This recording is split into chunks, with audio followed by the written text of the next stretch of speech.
Hello दोस्तों, आज बात करेंगे कॉल सेलर पुट सेलर क्या होता है। कई लोगों को समझ में नहीं आता है, तो आज मैं आपको बताने वाला हूं कि कॉल सेलर पुट सेलर क्या होता है, ओआई क्या होता है। तो इस वीडियो में सेलर बायर के बारे में मैं आपको पूरा डिटेल में बताने वाला हूं, ताकि इसके बाद आपको कोई भी कन्फ्यूज़न ना हो। तो देखिए, ऑप्शन ट्रेडिंग में दो चीज़ें होती है, सेलिंग और बाइंग। इसे हम सेलर और बायर कहते हैं। देखिए, जब भी कोई भी मार्केट होता है तो उसमें क्या चीज़ होता है, जब आप देखे होंगे कि कोई भी मंडी होता है, मान लीजिए कि ये हमारा मंडी है। अब मंडी में दो लोग जरूर होते हैं, तभी तो वो मार्केट बनता है। एक सेल करने वाले लोग और दूसरा बाय करने वाले लोग। अब देखिए, अब मंडी जाके देखिएगा तो उसमें बेचने वाले लोग भी आते हैं, खरीदने वाले भी लोग आते हैं। और बीच में क्या रहता है, मार्केट में आलू बिक रहा है, बैंगन बिक रहा है, लौकी बिक रहा है, कुछ भी साग सब्जी बिक रहा है। तो ये सारा चीज़ यहाँ पे मार्केट में बिक रहा है। अब एक आदमी सेल करने वाला है, दूसरा आदमी खरीदने वाला है। अब जो सेल करने वाला व्यक्ति है वो क्या सोच के आता है कि आज मैं इतने किलो टमाटर को सेल करूँगा, इतने किलो बैंगन को सेल करूँगा और इतना आज मैं ये साग को सेल करूँगा। तो इस तरह से सेलर हो गया। और जो बाय करने वाला होता है, घर से जो खरीदने के लिए जाता है, वो क्या खरीदता है कि आज मैं 10 किलो आलू बाय करूँगा, 5 किलो टमाटर बाय करूँगा। इस तरह से वो बाय करने जाता है। तो इस तरह से सेलिंग और बाइंग होता है। तो यहाँ पे एक मार्केट क्रिएट हो जाता है।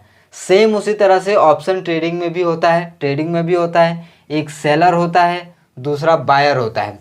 अब यहाँ पे बीच में जो होता है वो क्या होता है, बीच में होता है कॉल और पुट। अभी कॉल सेलर पुट सेलर समझाऊंगा, कंफ्यूज मत होइएगा।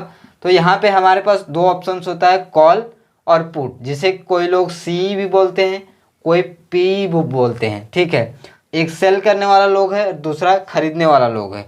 तो देखिए, जो सेल करने वाले लोग हैं वो या तो कॉल को सेल करेगा या तो पुट को सेल करेगा। यहाँ पे ये तो सब्जी मार्केट जैसा समझिए कि यहाँ पे बहुत ज़्यादा ऑप्शन नहीं है। यहाँ पे आलू टमाटर बैंगन सारा कुछ था, बट यहाँ पे सेलिंग में क्या है, यहाँ पे दो ही चीज़ है, या तो वो कॉल को सेल करेगा या फिर पुट को सेल करेगा, या फिर वो दोनों को सेल करेगा, या फिर कुछ भी करेगा, लेकिन ये दोनों को ही कर सकता है। और वहीं पे जो बायर्स होता है, बाय करने वाला होता है, वो या तो कॉल को बाय करेगा या तो पुट को बाय करेगा, या तो फिर ये दोनों को बाय करेगा। इसके अलावा वो कुछ भी नहीं कर सकता है। अब जो है कन्फ्यूजन वाला पार्ट शुरू होता है कि कॉल सेलर कौन होता है और पुट सेलर कौन सा होता है। ठीक है, तो देखिए, कॉल सेलर वो होता है जो कि कॉल को सेल करता है, और पुट सेलर भी वो होता है जो पुट को सेल करता है। इतना बात क्लियर है। अभी आगे और डिटेल में समझाऊंगा, आपको सारा समझ में आएगा, उसके लिए आप निश्चिंत रहिए। तो अभी कॉल सेलर और पुट सेलर वाला कन्फ्यूजन आपको दूर हो गया होगा। ये देखिए, सेलर है, कॉल को सेल किया तो उसे कॉल सेलर बोल देते हैं, पुट को सेल किया है तो पुट सेलर बोल देते हैं। और ये दिखता कैसे है, कहाँ दिखता है, हम कैसे जाने कि कॉल सेलर अभी ज़्यादा है कि पुट सेलर ज़्यादा है, कौन सा स्ट्राइक प्राइस पे है, तो वो भी हम समझेंगे। तो यहाँ पे मैं थोड़ा सा स्ट्राइक प्राइस लिख देता हूँ, 17,700, 18,800, 650 और 18,600। ये निफ्टी का है। ऊपर में लिख देता हूँ 18,750 और 18,800। ठीक है, तो ये हमारा होता है एक स्ट्राइक प्राइस। ठीक है, तो ये हमारा, जैसे कि यहाँ पे मार्केट में आपने देखा कि आलू बैंगन बिलाती जो भी है वो सारे कुछ बिक रहा था, तो ये हमारा जो कॉल सेलर के लिए होता है, ये उसके लिए आलू बैंगन की तरह काम करेगा। यानी कि सेलर्स इस स्ट्राइक प्राइस को बेच सकता है, इसको बेच सकता है, इसको बेच सकता है, इसको बेच सकता है, इसको बेच सकता है। और जो बायर होता है, ये इसमें खरीद सकता है, इसमें खरीद सकता है, इसमें खरीद सकता है, इसमें खरीद सकता है, किसी में भी खरीद सकता है। तो इतना बात आपको समझ में आ गया है, तो थोड़ा इसको क्लियर करते हैं, उसके बाद फिर से आपको समझाते हैं। तो अभी आपको समझ में आ गया होगा कि कॉल सेलर क्या होता है, पुट सेलर क्या होता है, किसे बोलते हैं। तो ये कॉल सेलर और पुट सेलर कहाँ देखना होता है, ये हम देखते हैं ऑप्शन चेन में। ये ऑप्शन चेन में आपको दिखता है कॉल सेलर और पुट सेलर। अब मैं आपको किसी वीडियो में ऑप्शन चेन के बारे में बताया हूँ, आप जाके उसमें देख सकते हैं। तो यहाँ पे जैसे देखिए कि यहाँ पे कॉल को जो सेल करेगा तो कॉल सेलर बोल देते हैं, पुट को सेल करेगा तो पुट सेलर बोल देते हैं। अब जो कॉल सेलर होता है, इसको फ़ायदा कब होगा, मान लीजिए कि 18,800 का कॉल सेल किया है, एक राम नाम का लड़का है। ठीक है, ये राम है, और इधर जो बाय करने वाला है वो रमेश नाम का लड़का है। एग्जाम्पल भी दे रहा हूँ। ठीक है, ये राम नाम का जो लड़का है उसने 18,800 का कॉल को सेल कर दिया है। तो इसको फ़ायदा किस किस केस में होगा, कैसे कैसे उसको फ़ायदा होगा। पहला फ़ायदा तो ये होगा कि कॉल सेलर जब भी ये कॉल को सेल किया है राम, तो कॉल को सेल किया है तो 18,800 से मार्केट जब तक नीचे जाएगा ऐसे करके, मान लीजिए ये मार्केट जा रहा था, यहाँ पे राम ने सोचा कि यहाँ पे मैं सेल कर देता हूँ। एक लेवल उन्होंने देखा, राम ने देखा कि यहाँ पे लेवल अच्छा है, मैं यहाँ पे सेल कर देता हूँ। वो यहाँ पे 18,800 का सेल कर दिया। अब राम को फ़ायदा कब पहुँचेगा? राम को फ़ायदा यहाँ से मार्केट ऐसे ऐसे करके नीचे गिरेगा तब फ़ायदा होगा, ठीक है। और दूसरा फ़ायदा कब होगा? दूसरा फ़ायदा ये तब होगा जब यहाँ पे मार्केट जो है यहीं पे रह जाएगा। मान लीजिए राम ने 18,800 पे सेल किया और इसके ऊपर मार्केट नहीं गया, यानी कि 18,050, 19,000 पे नहीं गया, यहीं पे मार्केट पूरा दिन जो है काट दिया, या फिर 3 से 4 घंटा टाइम काट दिया, तो टाइम डीके का फ़ायदा होगा किसको? राम को, यानी कि कॉल सेलर को, क्योंकि कॉल जो सेल किया है अभी राम यहाँ पे है, तो राम सेल किया है तो राम को ये टाइम डीके का पूरा बेनिफिट होगा। साथ में अगर 18,800 से मार्केट नीचे जाएगा तो भी फ़ायदा होगा। तो यहाँ पे आप एक चीज़ जान लीजिए कि जो सेलर होता है, जो चाहे वो पुट सेल करेगा चाहे कॉल सेल करेगा, तो कॉल सेलर हमेशा चाहता है कि मार्केट नीचे जाए, मार्केट नीचे जाएगा, ठीक है। यानी कि यहाँ पे राम ने 18,800 को सेल किया है, कॉल को सेल किया है, तो मार्केट नीचे जाएगा वहाँ से उस लेवल से, तब राम को फ़ायदा होगा। और दूसरा टाइम डीके का फ़ायदा होगा। ये दो चीज़ें इसको फ़ायदा होता है। उसके बाद अगर पुट सेलर की बात करें तो पुट सेलर को फ़ायदा कब होगा? अब मान लीजिए यहाँ पे एक और आदमी है, ठीक है, एक और आदमी यहाँ पे ले लेते हैं कोई भी नाम का, यहाँ पे ले लेते हैं लखन, ठीक है। ये जो लखन लड़का है वो यहाँ पे मार्केट नीचे आ रहा था, तो यहाँ पर राम को काफ़ी ज़्यादा फ़ायदा हो गया। तो राम का जो भी रिस्क रिवॉर्ड रेशियो था वो उतना उसको मिल गया, तो राम ने सोचा कि चलो यार यहाँ से हम एग्जिट कर देते हैं, अब मेरा कोई काम नहीं है मार्केट में, और राम यहाँ से एग्जिट करके चला गया। अब यहाँ से एक लखन नाम का लड़का आता है, वो अपना लेवल निकालता है 18,700, और वो सोचता है कि यार यहाँ पे मैं पुट को सेल कर देता हूँ, पुट को सेल कर देता है लखन। और यहाँ से अब उसको फ़ायदा कब होगा? जब भी पुट सेलर होगा वो जब भी मार्केट ऊपर जाएगा, मार्केट ऊपर जाएगा तो फ़ायदा होगा। अब यहाँ पे लखन ने 18,700 पे सेल किया है, तो मार्केट ऐसे ऐसे करके ऊपर जा रहा है, तब इसको फ़ायदा होगा। या फिर 18,700 के ऊपर ही मार्केट पूरा साइडवेज हो गया तो टाइम डीके का फ़ायदा होगा। तो सेलर को दो तरीके से फ़ायदा होता है, जहाँ से वो सेल किया है वो नीचे, अगर कॉल सेल किया तो नीचे जाएगा तब फ़ायदा होगा, साइडवेज होगा तब फ़ायदा होगा, और अगर पुट को सेल किया तो मार्केट वहाँ से ऊपर जाएगा तब फ़ायदा होगा, या फिर साइडवेज रहेगा तब फ़ायदा होगा। अब यहाँ पे बात करते हैं बायर्स को फ़ायदा कब होगा। अब देखिए ये सेल किया है तो सेल करने से काम तो होगा नहीं। सब्जी मंडी में कोई भी अगर केवल बेच ही रहा है, सब कोई बेचेगा तो ख़रीदने वाला है ही नहीं, तो फिर फ़ायदा और नुकसान किसको होगा? फिर सब तो बेचना शुरू कर देंगे, तो ख़रीदेगा कौन? तो ख़रीदने वाला भी चाहिए। तो यहाँ पे जैसे कि मैंने पहला एग्जांपल दिया कि राम ने 18,800 पे सेल किया है। अब यहाँ पे एक जो लड़का है रमेश, वो सोचा है कि यार यहाँ पे रजिस्टेंस अच्छा है, कुछ भी देखा 18,800 का, वो सोच रहा है कि यार यहाँ पे मैं ले लेता हूँ, मैं यहाँ पे पुट बाय करूँगा। पुट क्यों बाय करेगा? क्योंकि यहाँ पे जब ये सेल करेगा तो मार्केट नीचे जाएगा, और जब मार्केट नीचे जाता है तो बायर्स जो होता है वो पुट बाय करते हैं, यानी कि अपोजिट चलता है।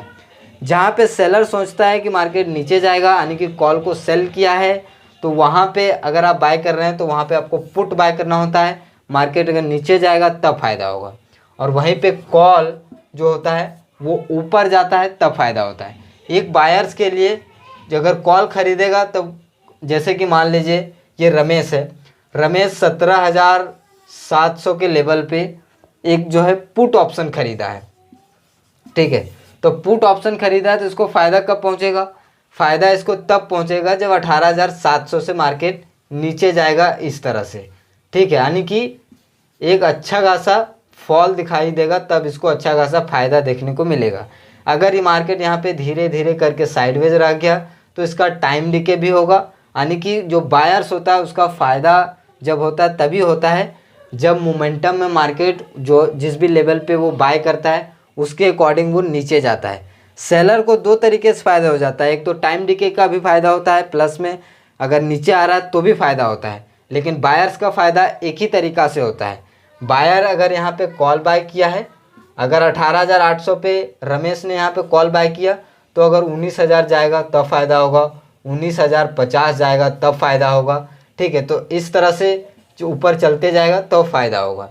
और अगर वहीं पे रुक गया तो टाइम डिके में नुकसान भी होगा। तो इसीलिए बायर्स के पास रिस्क ज़्यादा होता है, बायर्स का प्रॉफिट होने का चांसेस काफ़ी कम होता है। इसीलिए आप देखेंगे कि ज़्यादातर लोग सेल करना प्रेफर करते हैं। सेल करने में अच्छा खासा कैपिटल लगता है, लेकिन इसमें जो रिस्क होता है वो काफ़ी कम होता है, क्योंकि इसमें जो लॉस होता है वो काफ़ी धीरे धीरे होगा। क्योंकि मार्केट जब भी चलता है तो एकदम ऐसे नहीं चलता है, धीरे धीरे धीरे होते हुए ऐसे आ रहा है। ठीक है, तो सेलिंग में जो रहता है उनका एक तो टाइम डिके से भी प्रॉफिट हो रहा है, प्लस में वो सेल किए हैं तो नीचे भी हो रहा है, दो तरीके से प्रॉफिट हो रहा है। और बायर्स का कहाँ एक ही तरह से प्रॉफिट होता है, जहाँ पे वो सेल करता है, अगर वो कॉल बाय किया है तो मार्केट ऊपर जाएगा तब फ़ायदा होगा, अगर पुट बाय किया है तो नीचे जाएगा तब फ़ायदा होगा। यानी कि सीधा से मतलब है कि जो बायर्स है, यानी कि जो बाय किया हुआ है, यहाँ पे मैं लिख देता हूँ कि जो बायर्स है वो कॉल तब बाय कर जो बायर से कॉल तब बाय करता है जब उसको लगता है कि यहाँ से मार्केट ऊपर जाएगा, और सेलर तब सेल करता है जब उसको लगता है कि यहाँ से मार्केट नीचे जाएगा या फिर यहाँ से मार्केट ऊपर जाएगा, तब वो सेल करता है एक लेवल पे। उसी तरह से बायर होता है जहाँ पे उसको लगता है कि यहाँ से मार्केट नीचे जाएगा तो वहाँ से वो पुट खरीदेगा, जहाँ से उसको लगता है कि मार्केट ऊपर जाएगा वहाँ से वो कॉल खरीदेगा। सेम उसी तरह से सेलर्स में होता है, जहाँ से उसको लगता है कि नीचे जाएगा वो वहाँ से कॉल सेल कर देगा, और जहाँ से लगता है ऊपर जाएगा वो वहाँ से पुट सेल कर देगा। तो आई होप कि आपको इतना बात समझ में आ गया होगा कि सेलर्स और बायर कैसे काम करते हैं मार्केट में। अब समझते हैं कि ये डाटा कहाँ पे दिखता है, जिसे हम एक और चीज़ बोलते हैं OI डाटा, जिसे हम बोलते हैं ओपन इंटरेस्ट बोलते हैं। ये आपको ऑप्शन चेन में दिख जाएगा, आप सर्च करिएगा गूगल पे ऑप्शन चेन सेंसिबल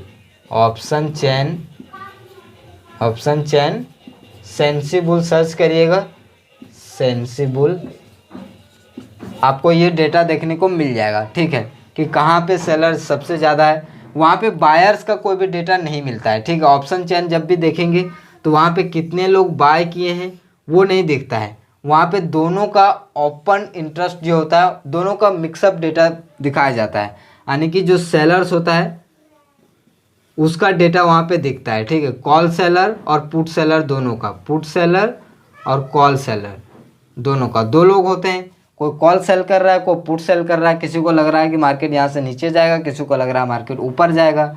तो यहाँ पे जो डेटा दिखता है ऑप्शन चेन में वो सेलर का डेटा दिखता है। ठीक है, तो वहाँ पे आप डेटा देखेंगे, ग्राफ भी आपको दिखता है कि 18,700 के लेवल पे पुट सेलर सबसे ज़्यादा है। ग्राफ आप देखें तो यहाँ पे 1 करोड़ पुट सेलर यहाँ पे आ चुके हैं। वहीं पे 18,800 पे आप देखें तो वहाँ पे कॉल सेलर सबसे ज़्यादा है, कॉल सेलर यहाँ पे 1.5 करोड़ है। ठीक है, तो ये मार्केट जब भी यहाँ से स्टार्ट होगा 18,700 के ऊपर तो मार्केट धीरे धीरे ऊपर जाएगा 18,800 के लेवल पे, वहाँ पे है 1.5 CR, यानी कि यहाँ पे ओपन इंटरेस्ट सबसे ज़्यादा है, तो यहाँ से फिर से मार्केट गिरना शुरू हो जाएगा। तो ये होता है कॉल सेलर और पुट सेल, ये होता है कॉल सेलर और पुट सेलर, जिसे हम ऑप्शन ट्रेडिंग में देखते हैं, सीखते हैं। इसके अलावा जब आप ऑप्शन चेन में मैं आपको दिखाऊंगा कहाँ पे दिखता है, क्या दिखता है, क्योंकि इस तरह से बताने से आपको समझ में नहीं आएगा। बाकी दोस्तों इस वीडियो में आपको समझ में आ गया होगा कि किस तरह से ऑप्शन ट्रेडिंग में ऑप्शन सेलर होते हैं, किस तरह से ऑप्शन बायर होते हैं, और जो बायर होता है वो कब खरीदता है कब बेचता है, सेलर जो होता है वो कब खरीदता है कब बेचता है, वो मैंने आपको पूरा डिटेल में बता दिया है।